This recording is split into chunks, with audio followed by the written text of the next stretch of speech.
Olá, Floripa, olá, Brasil, olá, mundo, eu estou aqui, André Patunas, e este é o programa Vida Inteligente. Hoje nós temos um assunto que intriga muito, né? Durante a nossa vida, nós estamos sempre frente a frente com a dualidade. E como agir diante da dualidade, né?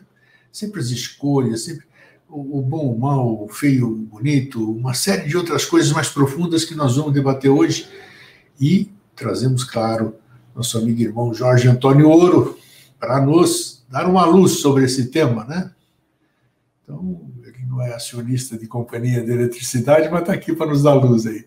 Jorge, tudo bem? Hoje eu não vou chamar, hoje eu não vou bater na porta, porque eu estou vendo que tem uma fresta já aberta. Como é que você está aí? Passar um pouquinho de óleo da WD-40 ali, para não fazer barulho. Tudo 100%, tudo certinho, Grego. Tudo tranquilo. Maravilha. Então, e que bom, então. Deixa eu fazer a abertura com a... Já aproveitando aqui, deixa eu achar. Eu fiz a mala direta que eu mandei para a gente ter como foco, assim, esse direcionamento que eu dei na chamada. Então, está aqui. As pessoas que estão na mala direta, claro, não são muitas, por incrível que pareça, mas são opções. Receberam assim, o tema que nós vamos falar hoje, como está aí no rodapé do seu monitor aí, como agir diante da dualidade. Quais os desafios das decisões? Na vida a gente sempre tem que tomar decisões. Então, quais são esses desafios, né? Qual a decisão correta? Fica a grande incógnita. Segundo a psicanálise, vamos para a psicanálise primeiro. A dualidade é a construção ideológica de que existem forças opostas agindo no mesmo objeto. A ideia filosófica propõe que duas realidades completamente diferentes agem de forma contínua sobre o mesmo ponto, incidindo na forma como esse se constrói. Para isso, para tudo e todos nesta vida, há uma inerente batalha interna que permeia a existência. Olha só, vou repetir. Onde está aqui? Ixi, até perdi a frase aqui, tá? Nossa, olha só o grego se perdendo aqui depois de tanto tempo. Tá. Para tudo e todos nessa vida, há uma inerente batalha interna que permeia a existência. Isso é verdade. De fato, não existe nada perfeito e equilibrado, visto que somos criaturas feitas dos resultados de camadas de escolhas e decisões. Olha que negócio complexo. A ideia da dualidade já constava dos manuscritos feitos por Platão, esse meu conterrâneo grego, vindos das ideias de Aristóteles e Sócrates. Os filósofos afirmavam que a inteligência humana era incapaz de se unir ao corpo físico. A inteligência humana era incapaz de se unir ao corpo físico.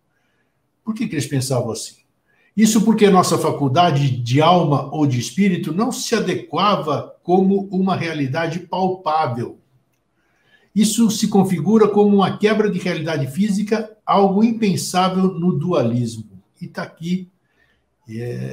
Como em festa de São João, eu passo o rojão para a mão do Jorge, para ele agora soltar o rojão, ou então, né? Ou então aquele vegetal que a gente compra na feira, né? O Jorge, é o pepino, né? Descascar o pepino. É uma horta inteira, né? Não, mas você viu, então... Eu sei que para você não sabe de nada, né?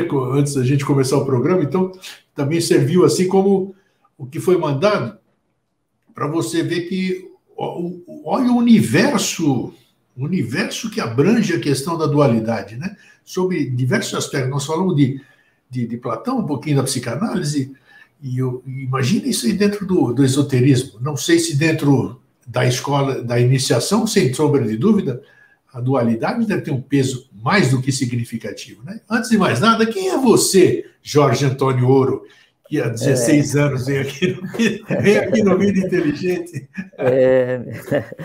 Meu nome é Jorge Antônio Ouro. Eu sou membro da Sociedade Brasileira de Eubiose e sou amigo e irmão do Grego. É isso aí. Então, meu qualificativo acadêmico para estar aqui.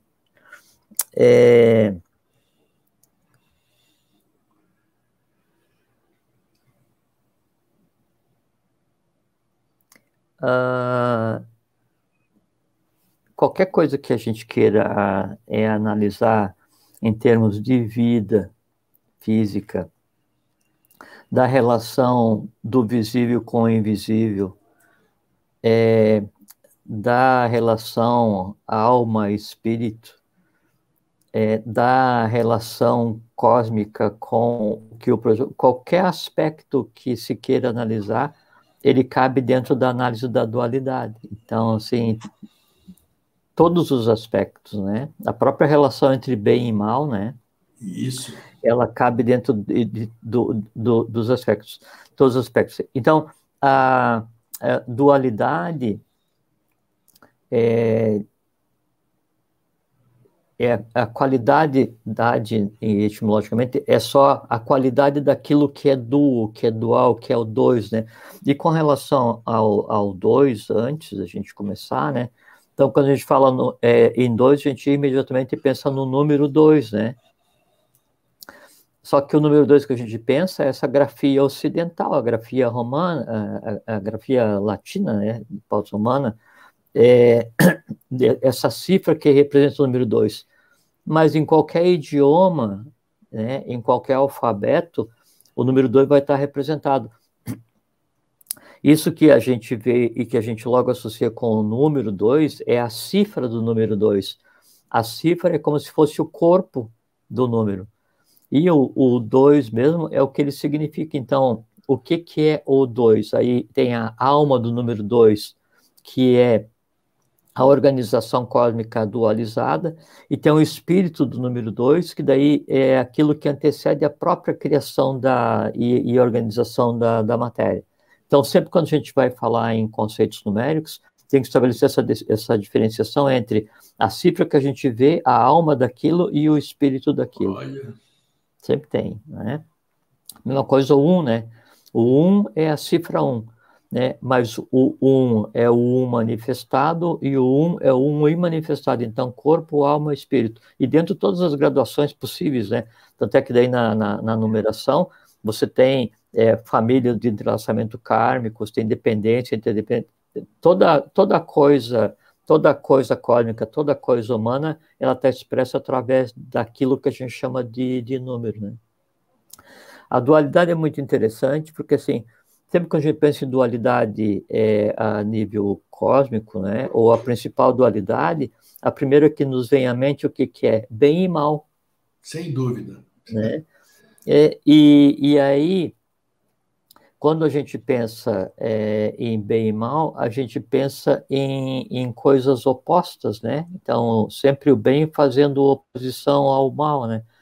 Mas dentro dessa graduação de corpo, alma e espírito das coisas, a oposição, ela só existe materializada a nível de corpo, a nível de matéria, né? Assim, a nível de cifra, porque, né, do ponto de vista cósmico, essa dualidade entre bem e mal é só uma oposição consciente para permitir que a aquisição da consciência aconteça e que a matéria se transforme naquilo que é a essência dela, que é o que a gente conceitou como espírito.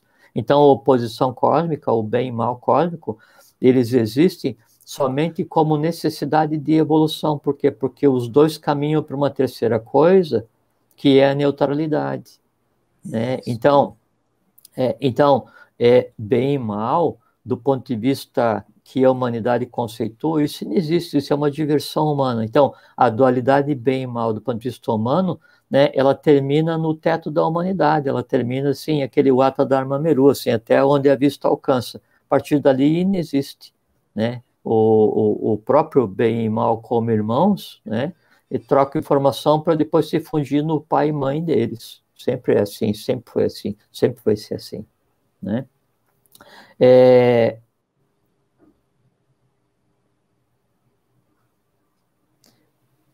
Quando essa dualidade ela tende a se materializar, tende a se densificar, aí cada um de nós vai tecendo, assim, o seu próprio ponto de vista, a sua própria análise, criando seus próprios conceitos, e daí se criam ramificações de uma dualidade que, na verdade, só existe na alma de quem analisa, né? Na prática, cosmicamente, ela não vai existir. Tá? Cosmicamente não existe dualidade, vamos dizer? Não, porque por exemplo, assim, se, vamos supor, uma pergunta básica, para que foi inventado o mal no universo, para quem acredita que existe o mal no universo, né? É que não é que foi inventado, é que se tudo fosse somente bem, e se o universo inteiro estivesse perfeito e acabado, qual é a razão dele existir se a iniciação não aconteceria, se a aquisição de consciência não aconteceria, se a própria evolução não aconteceria? Então, para que a evolução seja possível, para que a aquisição de consciência seja um trabalho factível, então acontece essa separação entre um mais consciente e um mais materializado, né? E aí não dá para se conceituar de bem e de mal do ponto de vista humano, é só aquilo que se separa. E uma coisa também interessante, Grego, é que assim, não existe o dois, né? Então, o dois é aquilo que emana do um. Só que quando, veja a sutileza desse conceito, o fato de existir o dois não significa que o um tenha deixado de existir, não é verdade? Então, existe o um, que é a origem, né? E aí esse um, ele se divide em dois, e não é o um dividido com o dois, é o um se divide em dois. Então, o um existe e o dois passa a existir. Então, é como se fosse assim, Greg, ver se eu consigo me expressar. Aqui tem o número 1, né? Sim. E aqui tem o número 2. Então, sim, daí não vão coexistir o 1 e o 2 no mesmo plano. Então, existe o 1, né? E aí o 1 vai se dividir em 2, em um outro plano. Sim. Então, o próprio 2 é como se fosse uma expressão de uma dualidade. Então, ele não teria como ser uma oposição, não precisa ser uma coisa totalmente contrária, né? É só um conceito.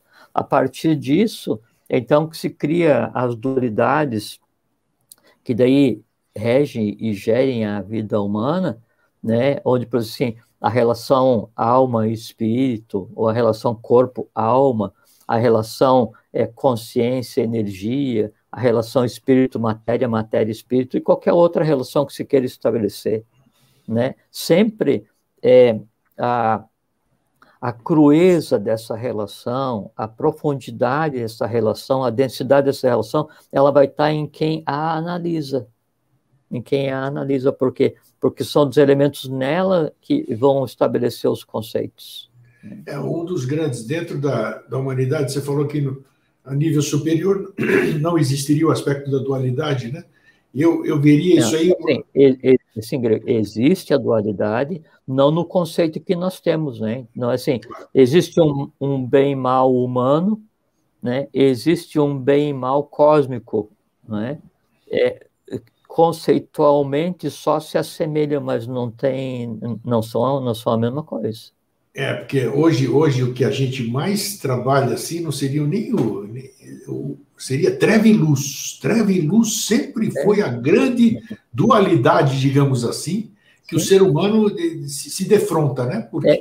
E veja que daí uma inexiste sem a outra. Perfeito, exatamente. Para que exista a luz, eu tenho que comparar com alguma coisa. Com o que eu vou comparar? Com a treva. Quando eu falo treva, eu falo o quê? A ausência de luz. Quando eu falo luz, eu falo o quê? A ausência de trevas.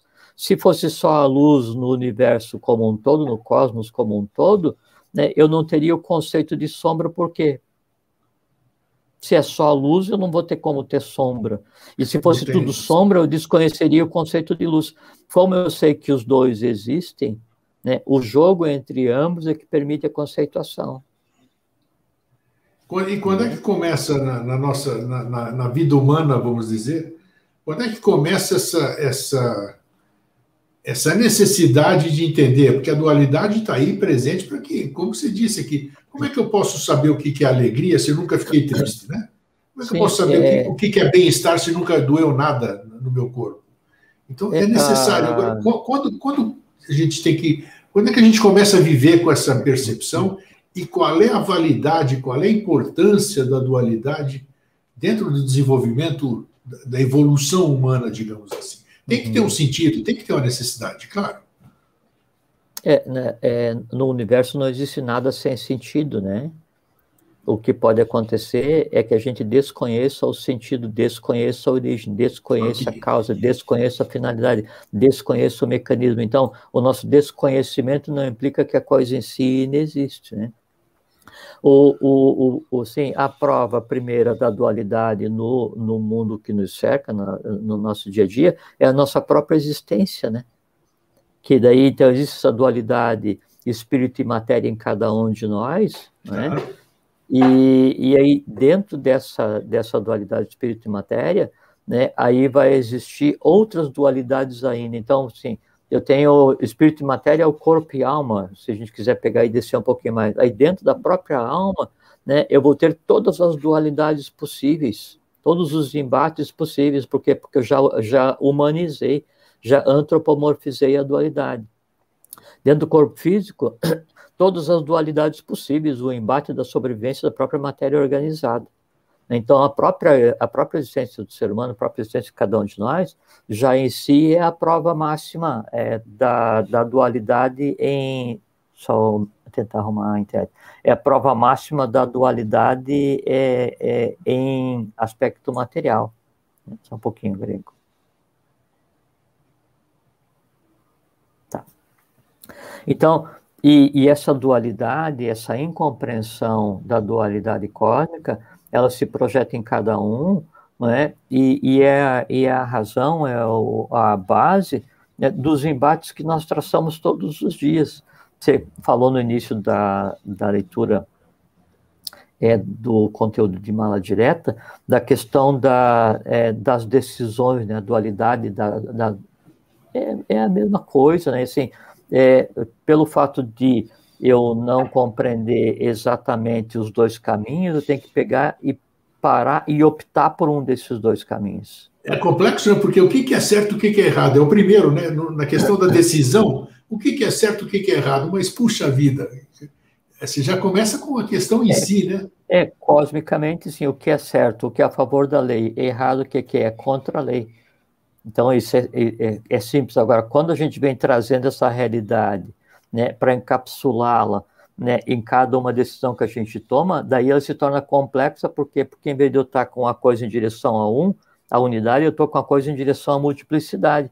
Daí tem uma série de elementos que vão me levar a ter que pesar, medir, contar, Manel Tessel Fares, né, o festim de Baltazar, para eu ver, então, assim...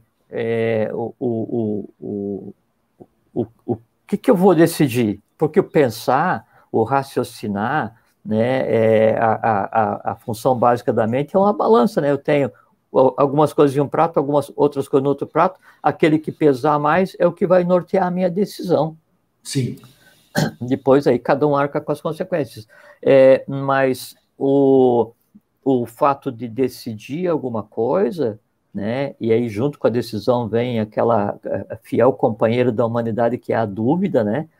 Aí, o fato de eu ter que decidir é porque eu não domino todos os elementos, senão não teria decisão nenhuma. Assim, o caminho vai indo e eu vou sabendo sempre o que fazer. Chega um ponto em que, como eu não domino os elementos que tem para acontecer, segundo o meu ponto de vista, eu preciso decidir as dualidades, né? Então, bifurcado ou trifurcado o caminho, né?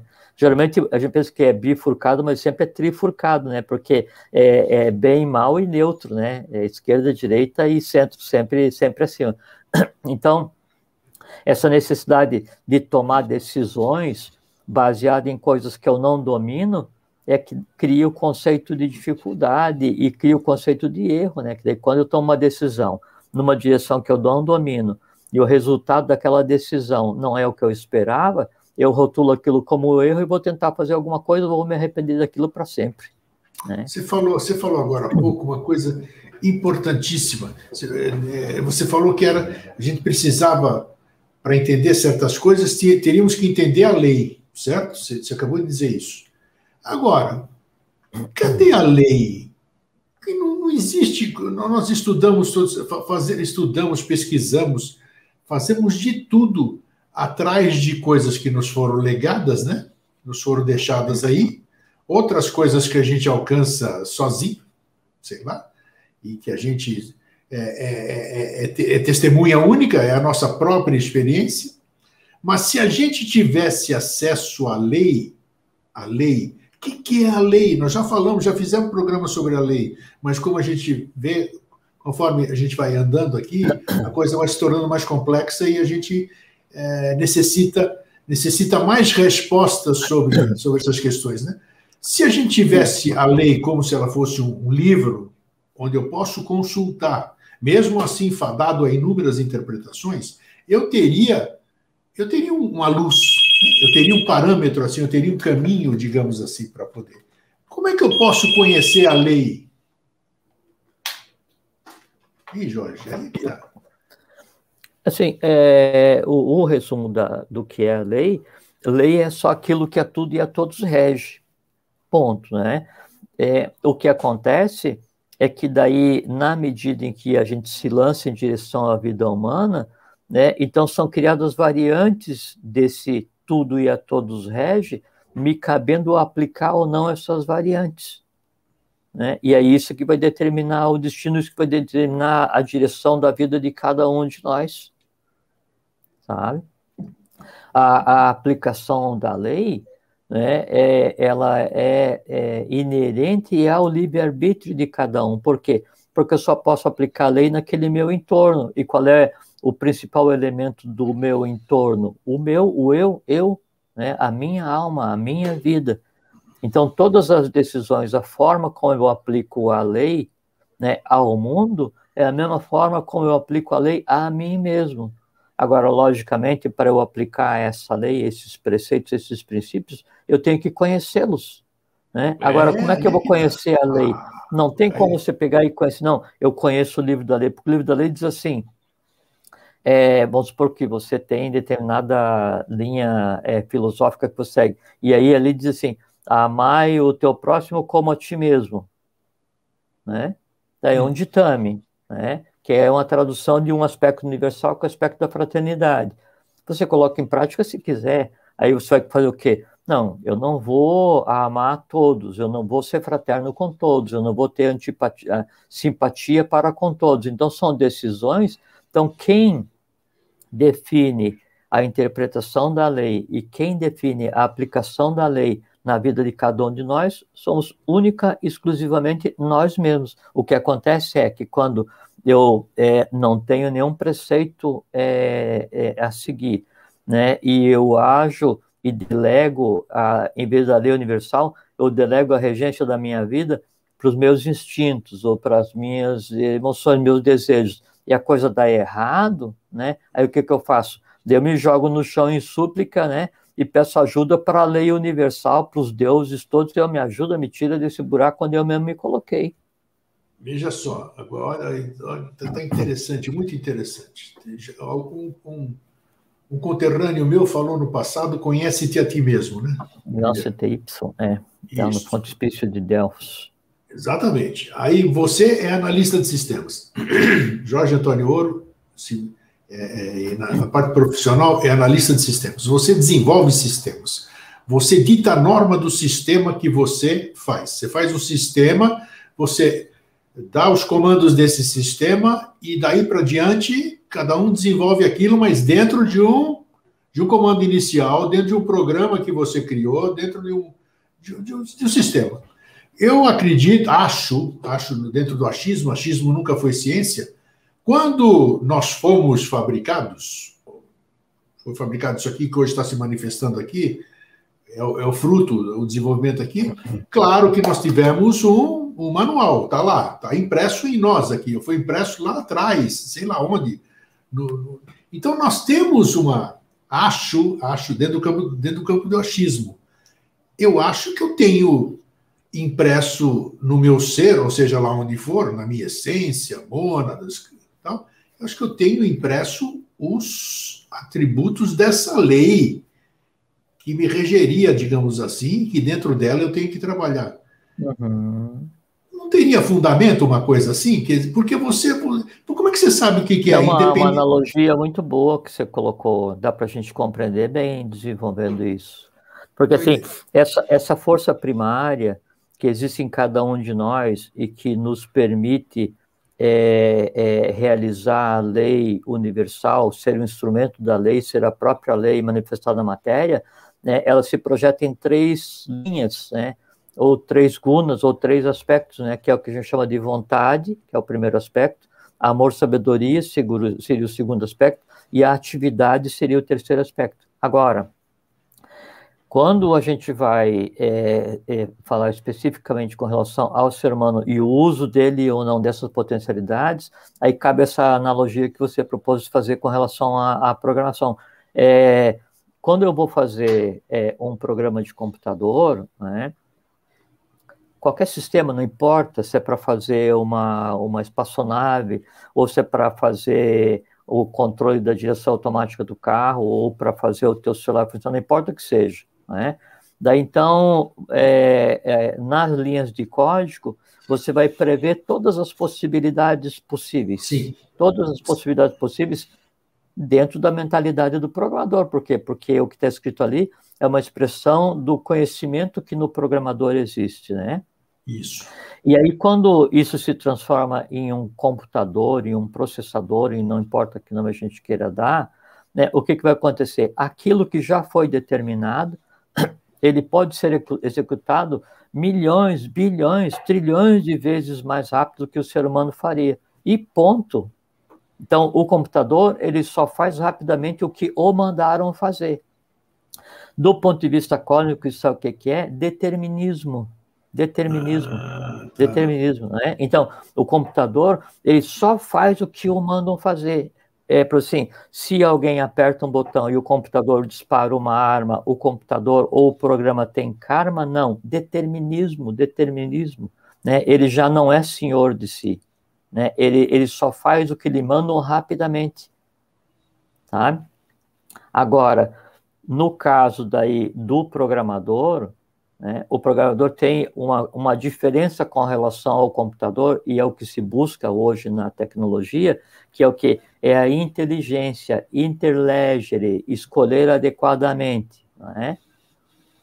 E a inteligência, quando aliada à vontade, quer dizer assim, a superinteligência, o uso adequado desse atributo, desse poder humano, né, ele gera uma coisa que é exclusiva do atual momento evolucional, que se chama livre-arbítrio. Entende? Então, o computador, determinismo, ele só... todo o limite dele é aquilo que está escrito. É como se o destino dele estivesse pronto. Sim. Ser humano, livre-arbítrio. O ser humano escreve as linhas do seu destino a cada dia. Tá? E aí, é como é na programação. Você vai fazer um processo, né? Esse processo vai ter 2 resultados. Ou você vai acender ou vai apagar.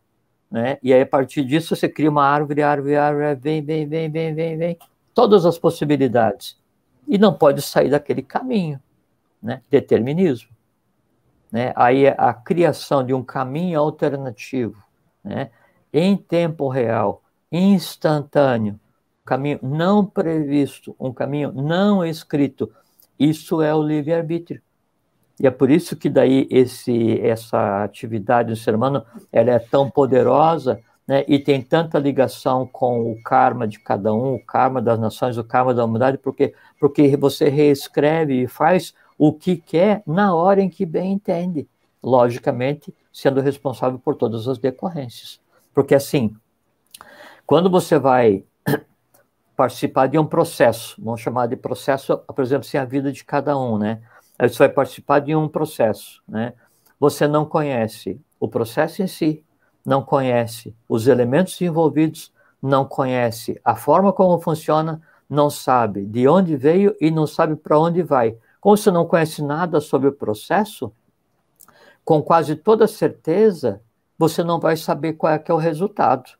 Ou o resultado pode não ser o adequado para você. Por quê? Porque quando você não domina as causas, você tem que se submeter aos efeitos. É a maioria do ser humano vivendo hoje. Ele não sabe de nada. Perfeitamente, perfeitamente. Mas é que o ser humano, de maneira geral, né, ele não se ocupa de decifrar o primeiro e grande mistério, que é ele mesmo. Sabe? Daí, ele decifrando o primeiro e grande mistério, que é ele mesmo, ele compreendendo a dualidade nele mesmo, né? Ele compreendendo os processos duais da decisão mental nele mesmo, aí ele conhece o universo como um todo. Por quê? Porque ele é só reflexo do próprio universo.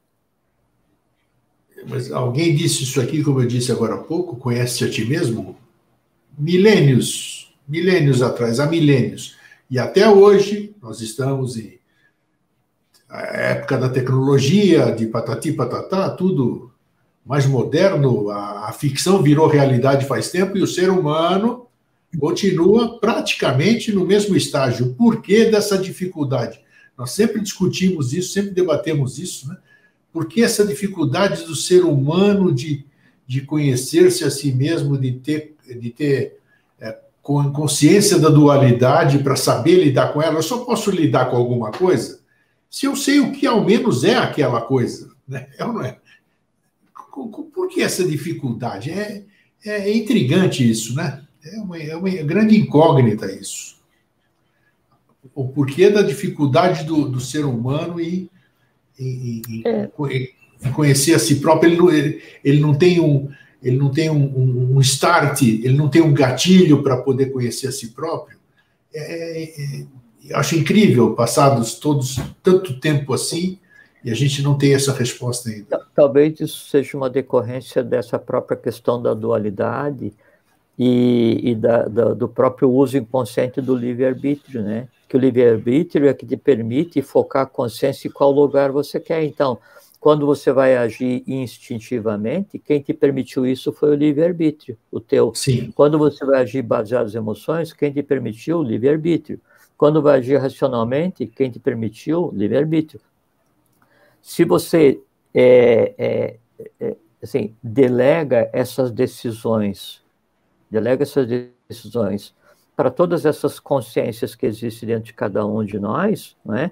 Lógico que se você delega as decisões da tua vida aos instintos, o instinto pensa assim, para que eu vou entregar a gestão desse processo? Para que eu vou entregar as decisões de volta para a mente racional ou para a mente intuitiva, né, se eles vão ficar falando não para mim o tempo inteiro? Não é? Porque a intuição deve nortear a razão deve nortear a emoção, e a emoção deveria nortear o instinto, a emoção superior, né? Só que o livre-arbítrio permite fazer o caso da mãe Joana, cada um faz o que quer. Por que os instintos, as emoções vão abrir mão e ceder o controle para a mente concreta, para a mente intuitiva? É que a humanidade está mal acostumada a viver em função de felicidades efêmeras, em função dos desejos, em função... Assim, é como se fosse uma vida mais ou menos sem regras, sabe? Porque se tem a impressão que viver de acordo com a lei é uma coisa muito chata, né? E que viver assim mais à vontade é uma coisa mais divertida. E como há também essa falsa impressão que a tônica da vida é ser divertida e diversão implica em caos, né? Então a opção é pelo caos aí. Ninguém dá conta de si mesmo, ninguém quer assim, se inteirar de todos os processos, ninguém quer se inteirar do seu verdadeiro papel no universo, e assim a vida vai passando. Mas você vem falando faz tempo, eu sempre vivo te questionando, né? Porque parece que a gente se encontrou para questionar, para fazer os questionamentos, né?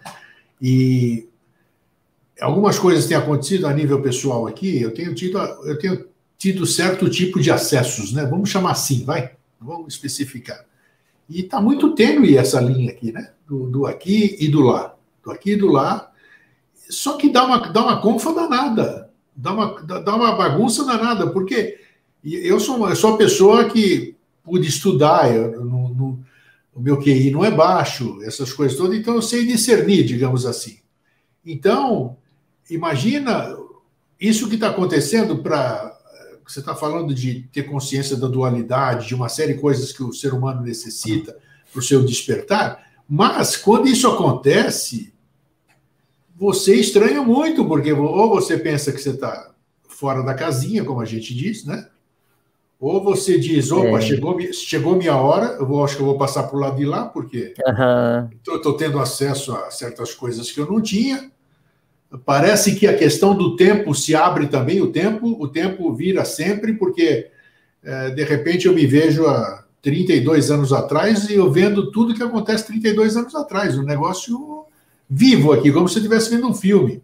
Então Mas é complexo isso, Jorge, então você tem que estar preparado, além de você buscar essa resposta, essa interiorização, quando ela vem, essa interiorização, essa descoberta, ela assusta, por mais que você se ache, não sei o quê, por mais que você buscou, isso não vem tão natural assim, Jorge. Então, como? Sabe por quê, Grego? Porque, assim, quando a gente vai passar por um processo de mudança, assim, de aquisição de consciência, maturidade, não importa que seja lá o que for. A grande resistência à mudança é da parte daqueles que vão deixar de existir com a mudança. Né? Então, por que a ignorância é resistente à sabedoria? Porque quando acontecer sabedoria, a ignorância deixou de existir. Por que a antipatia resiste à empatia? Porque quando a empatia se assenhorar, não tem espaço para a antipatia. Então, por isso que as mudanças, de maneira geral, são difíceis, porque implica em uma cessação, sabe? E implica em um embate, implica em uma sublimação, uma transformação, uma metamorfose, né? E aí qualquer passo que se dê, sempre ele é trabalhoso nesse sentido. Agora, no momento em que a gente vive, e isso a gente tem que se dar conta, assim, a gente está passando por uma mudança radical, extrema, em todos os aspectos cósmicos, universais, pessoais, evolução, todos os aspectos, né? E aí a gente se esforça para tentar manter a perspectiva e a visão de vida como era antes, como era no passado. E não dá porque cada vez mais os fiozinhos de passado estão mais finos. Por quê? Porque o presente e o futuro estão se assenhorando e nós precisamos mudar a forma como nós nos relacionamos com o meio, com o todo, com os outros seres humanos. Por quê? Porque é a única maneira que vai existir. Né? Então, esses vislumbres, essas coisas que você experiencia, isso agora causa estranheza, porque são eventos, né? Logo, esse é o evento. Toda a vida vai ser norteada por essa maneira. As decisões vão continuar tendo que ser tomadas, a dualidade vai continuar existindo, né? Agora, o que acontece, quer dizer, o que vai acontecer e deveria acontecer agora já, é que daí toda decisão, ela devia ser permeada, né, de paciência e fraternidade, toda decisão, né? Paciência e fraternidade, aí você, mesmo usando paciência e fraternidade, e daí dentro da dualidade, você decide por um caminho, e esse caminho não é o adequado, o que você tem que fazer? Aprender com o que aconteceu, contornar e resolver os efeitos, e tomar um outro caminho, né? O que não pode, assim, dentro da convivência com a dualidade em todos os processos humanos, a gente fazer com que o nosso companheiro, aquele que a gente anda de braço dado em todas as decisões, seja o arrependimento. Ou o medo, né? O medo, esse que é o grande entrave. O medo é uma coisa muito interessante e muito a propósito da colocação, porque por trás de toda decisão, né, pode ocorrer o medo. E por que tem o medo? Por que você tem que conviver com o medo quando você vai enfrentar uma coisa desconhecida? Porque o medo é emanado daquilo que vai ser transformado. A gente fala agora, porque a gente falou o quê? A resistência às mudanças é porque quando ocorre a mudança, alguma coisa foi transformada, deixou de existir. Sim, então, sim.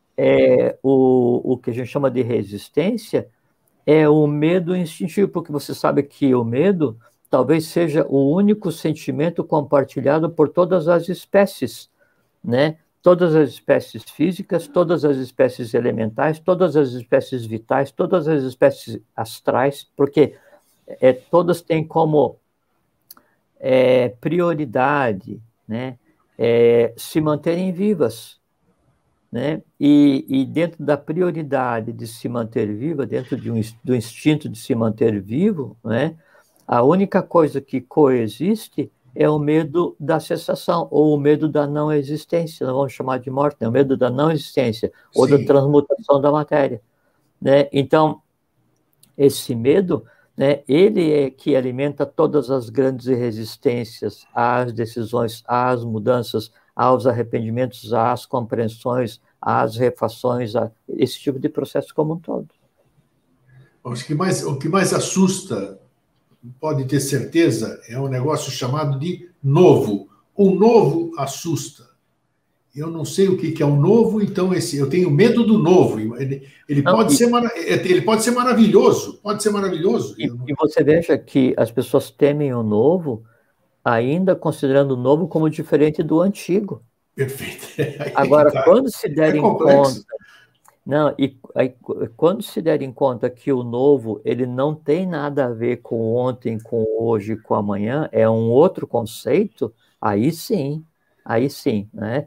Mas a esperança é que quando as pessoas se derem conta do que é realmente o conceito de novo, né? Aí o próprio medo já existe uma outra formação só ligada à questão da sobrevivência, né? Se a gente pudesse fazer uma pergunta aqui agora para quem está nos assistindo, quem é que gostaria de acordar amanhã diferente? Diferente, novo, isento, sem todos. Claro que não pode isso, né? Porque deixa de ter o aprendizado, né? Tem muita coisa que é necessária a gente vivenciar, né? Mas quem é que não gosta? Vamos chamar de outra coisa. Quem é que não gostaria de mudar, né? 99, quase a 100% das respostas seriam, claro que eu gostaria de mudar, né? Em algum aspecto eu gostaria de mudar. E se já é uma grande coisa, né? E as pessoas, às vezes, elas dizem que querem mudar, acham que não conseguem, né? E se mortificam por não ter conseguido ou não ter tentado, né? Mas tem que ver o aspecto positivo, que daí, pelo menos, perceberam que há necessidade da mudança. Isso em si é uma grande vitória, né? Sim, consciência. Agora, para que a mudança aconteça, né, tem que começar o embate. E tipo assim, você vai atravessar um rio, né, Grego? E aí o rio, ele tem 4 direções, né? Tem a margem que você está, tem a margem oposta, tem a nascente e tem a foz, né? E daí você pensa que domina todo o processo. Você se joga no rio, né? Aí você joga no rio, né? E o rio está turbulento. Daí, no rio, são os rios nossos de cada dia, as decisões nossas de cada dia, de cada dia, né? Aí você, ao invés de se ocupar e manter o foco na margem que você quer, né? Você para e começa a reclamar da correnteza, reclamar dos troncos que batem em você, reclamar que você está molhado, e para reclamar você para de se mover. E aí, então, você vai descobrir a 5ª direção do rio. A 5ª direção do rio, sabe qual que é? É o nadir, o fundo, né? Então, aí você vai para o fundo, né? E aí pode ser que você consiga daí sair do fundo do rio, do leito do rio e tal, e nadar e chegar lá no outro lado, né? Aí você chegou no outro lado, né? E todo encharcado, você vai andar um pouquinho e vai se secar, não tem problema nenhum, né? A questão é, por quantos anos da tua vida você vai levar na tua mente, na tua alma, né, aquele rio que você atravessou? Né? Assim, quantas vezes você vai reviver, né, tua reclamação, quanta água você bebeu, né, o tronco que bateu em você, tua mágoa, assim, eu devia ter descido 1 metro mais abaixo, 1 metro mais acima, eu não devia.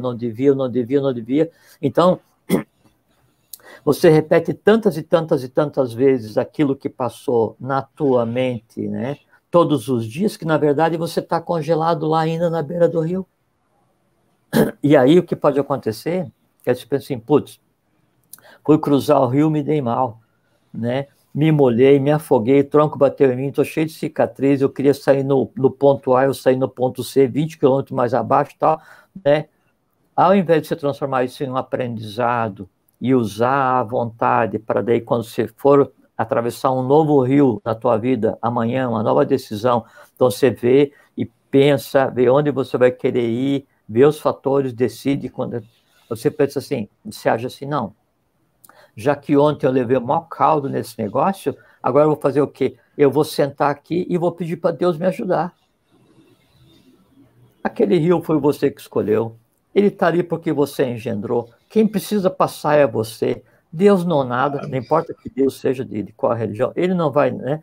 E se daí, por um milagre, né, acontecesse de aparecer alguém que se dispusesse a atravessar o rio por você, né, depois que esse teu desejo tivesse satisfeito, aquela pessoa que atravessou por você estaria do outro lado e você ainda estaria do lado de cá.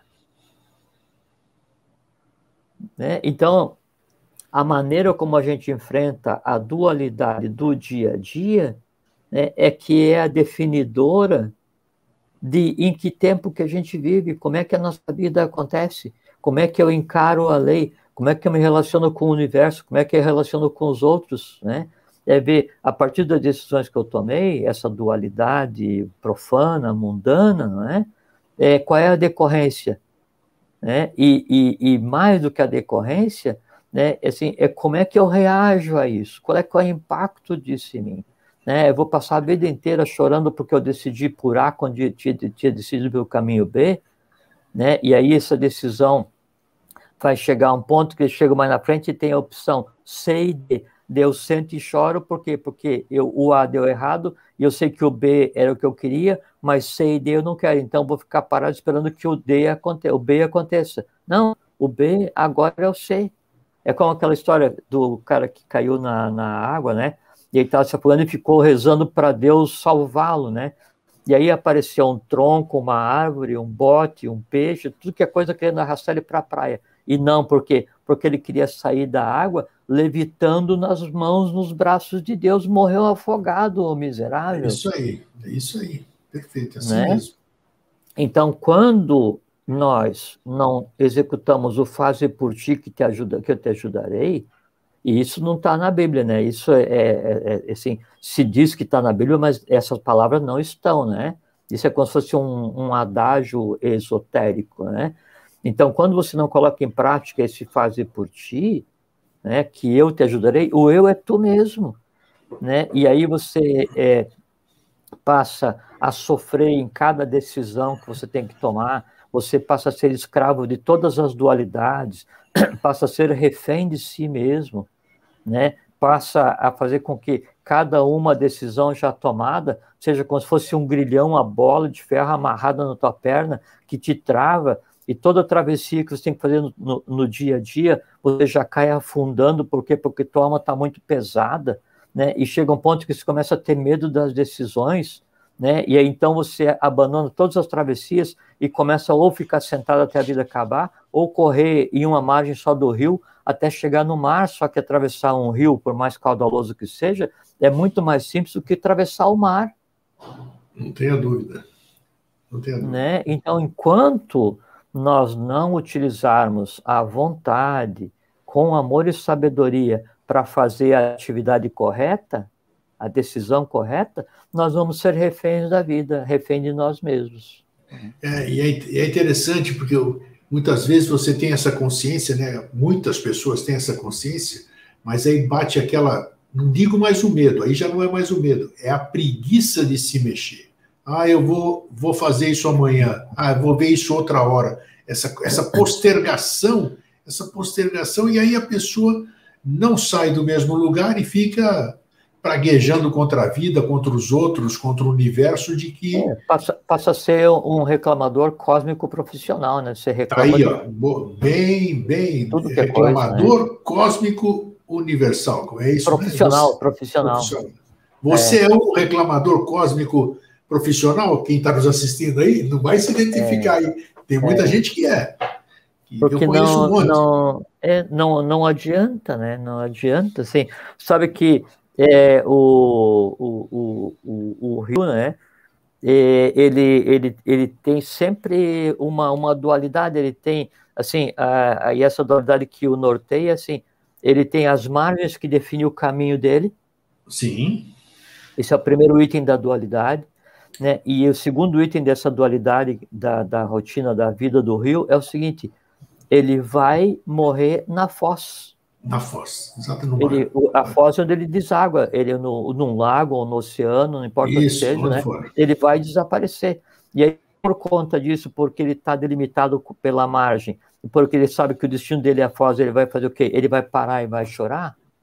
Não, claro que não, vai seguir em frente. Sim, E se aparecer um obstáculo, ele desvia, né? Ele procura novas alternativas. Desvia ou carrega. Ou carrega, exatamente. É isso que é Né? bacana. Então, A natureza está aí para nos ensinar. Então, essa dualidade, né, ela é o respeito às margens, desde que as margens respeitem a força do próprio rio, porque senão ele, pela erosão, as engole. Verdade, não é? verdade. E o mar, então, o mar, por mais maravilhoso, portentoso que seja, portentoso, assim, né, com relação ao rio, o rio, tudo bem, eu vou desaguar no mar, só que aí, para mostrar para o mar que eu tenho força, aonde eu me jogar, eu vou criar uma área de não salinidade, né, que é a foz do rio. Na foz do rio, em qualquer mar, a salinidade é tão baixa que existe peixe de água doce. Né? Então, até o mar tem que aprender com o rio. Então, até o mar tem que aprender com aquele que ele vai engolir. Então, nós, por mais fortes que sejamos, temos que aprender com aqueles que a gente julga que são fracos, que não sabem. Bem lembrado isso. A gente fica lá dando com a empáfia, a nossa empáfia, e a gente acaba... Lógico. Porque se você não age com consciência em cada decisão, né, aí você anda assim, deixando sempre coisa resolvida. Chega a um ponto em que o teu hoje, né, ele é só ficar remoendo, né, as dualidades de ontem, né, e não tem tempo para hoje. E como o dia está acabando e você não viveu nada hoje, então você pega hoje e empurra para ontem, né, e passa a ficar com medo de amanhã.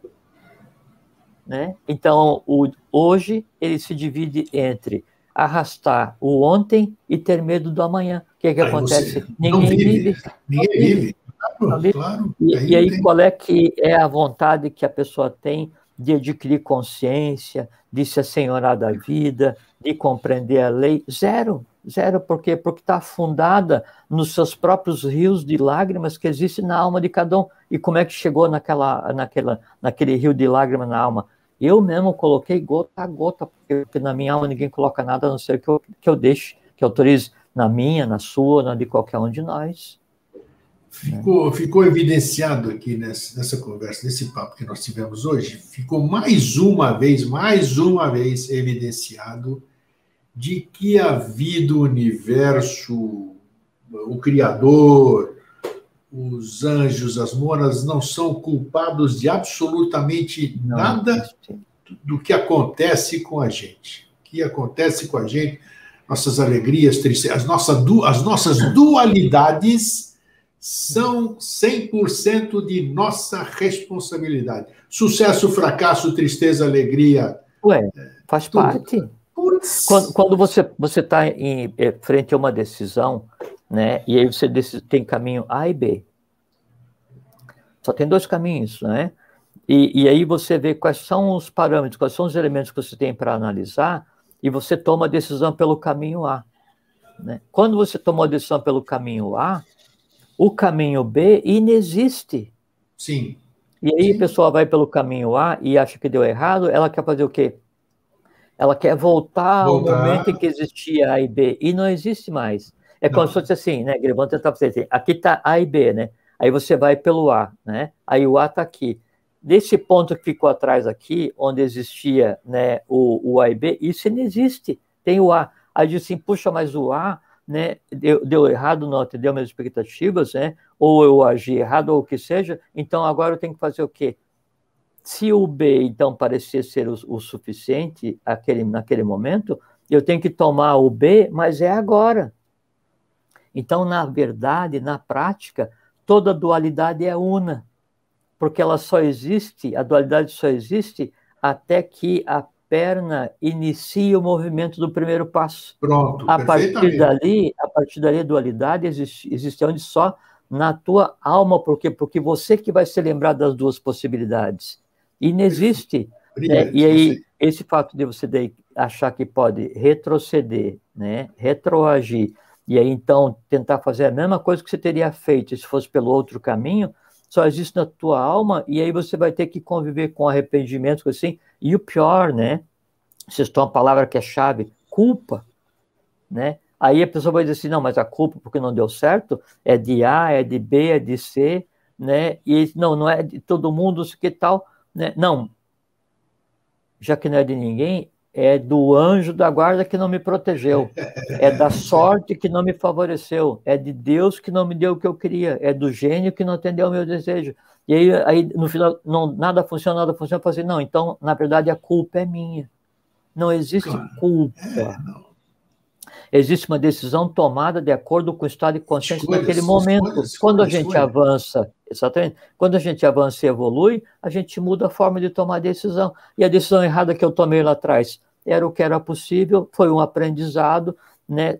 A gente tende ao equilíbrio das decorrências e vamos em frente. Porque senão, quando você vai tomar uma decisão, né, e essa decisão, o resultado não é o que você gostaria, e você vai ter que fazer um processo de busca de culpado, você cria aquela inquisição, né, na tua própria alma, tem que ver que todos aqueles que daí, na tua alma, você elenca como culpado, então a culpa de A, de B, de C, de D, todos eles estão em cópia, em reflexo, na tua alma. Então, você fica andando pela vida, arrastando uma série de pessoas que podem te servir como bode expiatório a qualquer momento. Você vai dizer a culpa de A, a culpa de B, do meu pai, da minha mãe, do meu irmão, da minha irmã, do meu vizinho, do meu chefe, do cara do trânsito, do guarda do trânsito, do clima, não sei o que e tal, de Deus, da natureza, do universo, do Brasil, do karma, tal.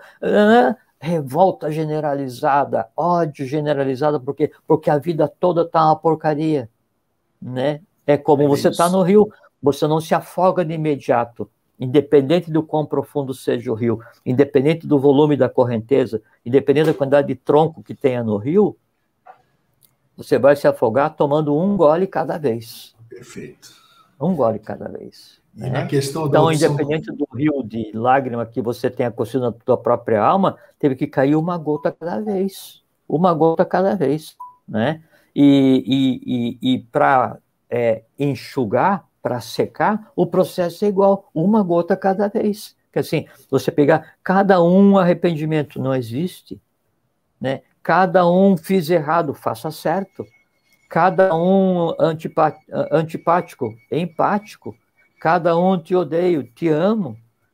Então, um a um, a ponto de você ficar com a alma tão leve que no próximo rio você levita.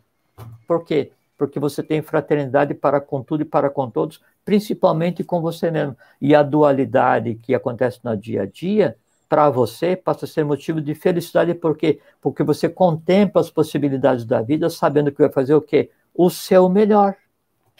Sim, é verdade.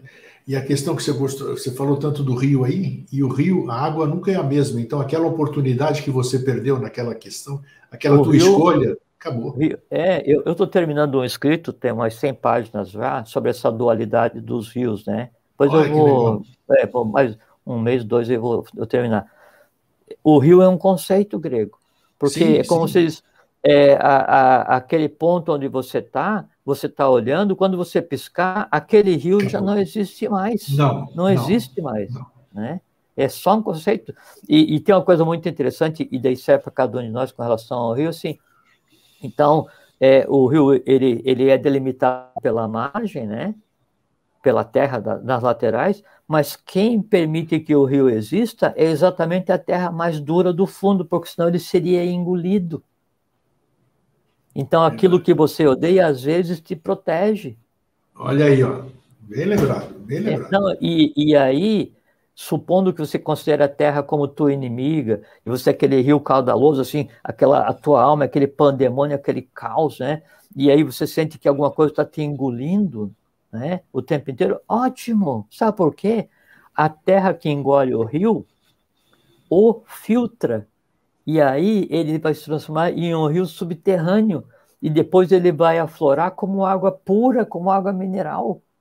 Né? Então, às vezes, aquilo que você considera que assim, é teu maior oponente, ele está, na verdade, fazendo com que você seja tão melhor que, se ele não existisse, você não evoluiria. Quero um exemplar desse livro aí, hein? Muito legal. Não é mesmo, porque olha quantas coisas dá para fazer com não, e tudo isso está dentro da questão da dualidade, assim, é nossas decisões no dia a dia. Nossas decisões no dia a dia. Né? E enquanto, então, eu não tiver paciência comigo mesmo, né? E ter certeza que eu vou tomar a melhor decisão dentro do meu estado de consciência, mas eu tenho que me mover, se eu jogar, porque eu termo inércia, eu tenho que me mover, eu tenho que andar. Né? Só que a inércia, às vezes, assim, a inércia, como tudo, né? A inércia consciente, às vezes, ela é muito mais desejável, né, do que o ativismo inconsciente. Você tem um obstáculo para transpor. Se você para e pensa como transpor, antes de você ter que decidir, altamente benéfico. Você tem um ativismo inconsciente, que é um obstáculo, você vai e se atira no precipício. Então, até isso tem que ser pensado, em que momento uma inércia construtiva é preferível, né, a um ativismo destrutivo. Perfeito. Né? E esses elementos você junta e toma a decisão mais adequada. Agora, uma decisão que vai ser tomada, ela pode vir a ser a melhor ou a pior. Uma decisão que já foi tomada, ela é a melhor possível. Por quê? Porque ela é a única e já foi tomada. O que eu tenho que fazer agora é arrumar caminhos e ações para harmonizar, sublimar, equilibrar os efeitos das decisões que a gente toma no dia a dia. Brilhante, brilhante. Acabou bonito. Então é isso, está ótimo, ótimo. Suprimos, muito bom. Superou, cobriu as minhas expectativas. Muito bom mesmo. Acho que tem muita coisa para a gente pensar hoje, hein? Depois de desligarmos aqui o nosso programa. Brother, meu querido amigo e irmão, muito obrigado mais uma vez por compartilhar disso, as suas analogias, as suas histórias. Eu só queria deixar uma frase que eu estava pensando para mim mesmo, né? É que, assim, às vezes quando você está diante de uma dualidade, Grego, e você toma uma decisão, né? Aí parece que o inferno se abriu por conta daquela decisão. Você toma uma decisão na vida e pá! Sim. Tudo bem, quando você toma uma decisão que você julga errado, o inferno pode abrir as portas para você, né? Só que é o seguinte, quem vai fazer com que você entre no inferno e quem vai te manter no inferno, né, é a repetição. Assim, quantas vezes você vai relembrar aquela decisão que te magoou, quantas vezes você vai manter aquela mágoa, né? Quantos dias?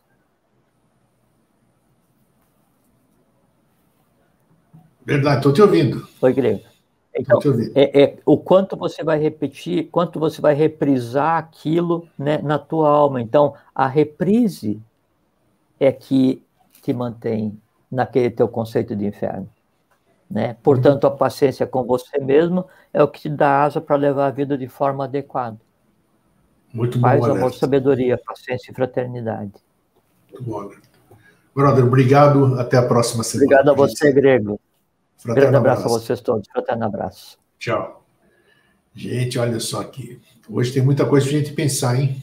Então, já a partir de hoje a gente começa a ver como é que a gente quer acordar amanhã, né? Ou então agora mesmo, com a reflexão do que nós acabamos de assistir, de ouvir. Vamos ver. E eu estou sempre disposto aqui a buscar, me modificar, para me melhorar, para eu viver melhor, né? Porque eu vivendo melhor, eu tenho mais ânimo, mais vontade, mais tesão, digamos assim, de buscar. Porque quando a gente está definhando, está triste, está chateado, a gente não quer pesquisar, a gente não quer mudança nenhuma. Então a gente precisa desse ânimo. E esse ânimo só depende única e exclusivamente da gente tomar a iniciativa. É isso aí. Todas as vezes nós trazemos aqui sementes. Essas sementes cabem a cada um de nós germiná-las. Tá bom? Um fraterno abraço, um feliz sempre. Até a semana que vem. Tchau.